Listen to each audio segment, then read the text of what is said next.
know, it's one of those December days where it's just kind of cold and wet and rainy out, but that's alright because I get to stay inside and spend time with my new best buddy, Creepy Snowman. Isn't that right, Creepy Snowman? The government is run by lizard people! Haha, classic Creepy Snowman. Hello everybody and welcome back to yet another review and to day 6 of 25 Days of Suggestions 2022. Today we're going to be taking a look at Bruce Miller here, suggested by Bruce Miller 64. What an appropriate request, right? But yeah, Bruce Miller is a very cool Cars 3 Piston Cup veteran who has only ever been released in multi-packs.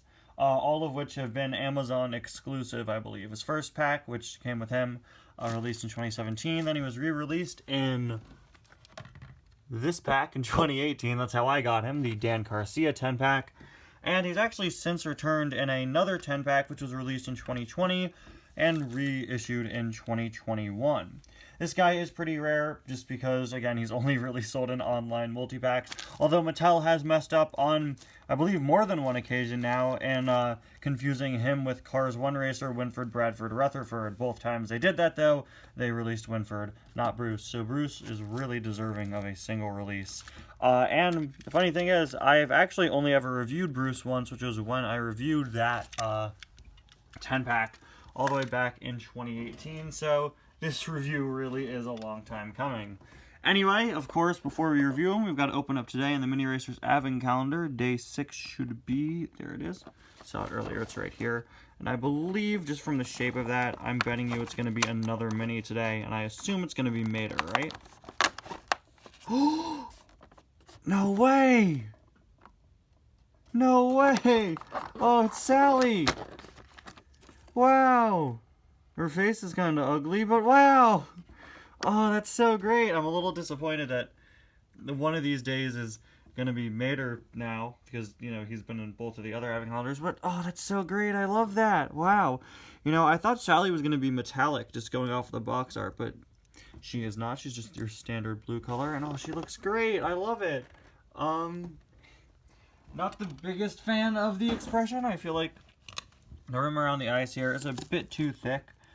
But wow, oh, that's so cool. This, of course, is based off of Snow Day Sally, the diecast made for Mater Saves Christmas, based off of that book. Unfortunately, though, for this mini, they didn't bother to make a new mold. Like I said, everything in the Advent Calendar this year, unfortunately, is just reusing molds from pre-existing things, including the minis themselves. So, you know, Fillmore String of Lights really should be a piece attached to him, but they're just printed on, and Sally's earmuffs really should be a piece attached to her, but, you know, this is better than nothing. It took us entirely too long to get a Holiday Sally, and I like that this year they chose to make holiday minis actually based off of Mater Saves Christmas, instead of just sort of winter-themed ones like they've been doing for the past few years, with, of course, the exception of Lightning.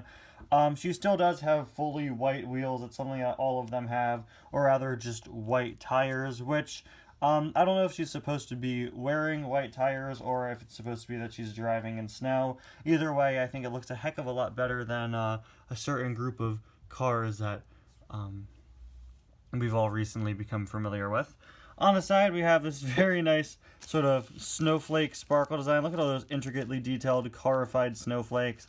These stripes going across the side. Very, very detailed mini. I did not expect this to be today's door. I had a feeling it would be a mini even before I saw the shape of the door. Then I was like, yeah, totally a mini today. And I assumed it was just going to be Mater, but no, it's Sally. You can see her exhaust is white, because the base is white. Unfortunately, I guess I forgot to add her tattoo. That's kind of interesting because her spoiler is up. Of course, on the regular diecast of Snow Day Sally, she doesn't have the tattoo, but that's because her spoiler is down. All minis of Sally have the spoiler up, so all of them should have that down there, but whatever, it doesn't really matter. There's a look at the other side, and I love how they even detailed the wheels. It's pretty different than what's on the regular diecast, but I love how they look like snowflakes. That is so cool. So cool. Wow, it's already been 4 minutes because I did not expect to be reviewing this Sally today. I was like, yeah, it'll be a Mater. We'll get it over quick and then we'll go back to Bruce. No, very, very pleasantly surprised. So now we've got Lightning and Sally and a small green cone and 3 pieces of track. Not even a full circle yet, but we're getting there. Anyway, Bruce is pretty cool. He is orange compared to the yellow paint scheme of Winford, Bradford, Rutherford. It's a very yellowish orange, but still should be noted that it is a different color. So why does Mattel keep confusing them? They are very clearly different. Very nice RPM logo there. I like that the hood is a different color than the rest of them. We have a nice graphic pattern on the hood as well. So many of these Cars 3 veterans have little graphic designs on certain parts of them. We've got these 64 under his headlight. Somehow he has a little paint mark on him. That's unfortunate. I really, really like his expression. He's got a unique expression for this mold, which is really, really cool for the Brickyardly mold. Really makes him stand out and gives him more personality. Lightyear logo there. Lightyear tires. A nice dark orange color. Looks really cool. And of course we have the blue part and sort of some other colors down here. This guy is such a good, like, modern reinterpretation of Winford, Bradford, Rutherford.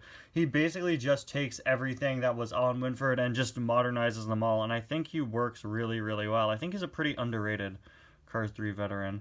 Not one of my personal favorites, but I think he's one of the ones that, you know, so many of them don't really change much, and that's sort of the goal of it, you know? But this one doesn't change that much. He just updates it, and he does it so well. We've got the Piston Cup logo, all the secondary sponsors, Vitalin, Revolting, RPM, Metroid, Octane Gain, and Clutch Aid. 64 was sort of the exhaust shooting out of the 4 there. RPM logo there. Some more sort of colors and designs, and are those more chips on him? Yikes. What happened to my Bruce Miller? We got RPM there on the back, and once again on the back, complete with his camera, number 64, and 3 more chips. What was I throwing this Bruce Miller around? What happened to him? Doesn't really matter to me. They're very small chips, but yeah, there is a look at his other side, and there is a look at the base. A very nicely detailed veteran racer. Like I said, I think he definitely has one of the best modern takes on a classic Cars 1 design. And a very cool Sally Mini that I did not expect to be getting today. Anyway, guys, thank you so much for watching. I'll see you guys again tomorrow for day 7. Bye now.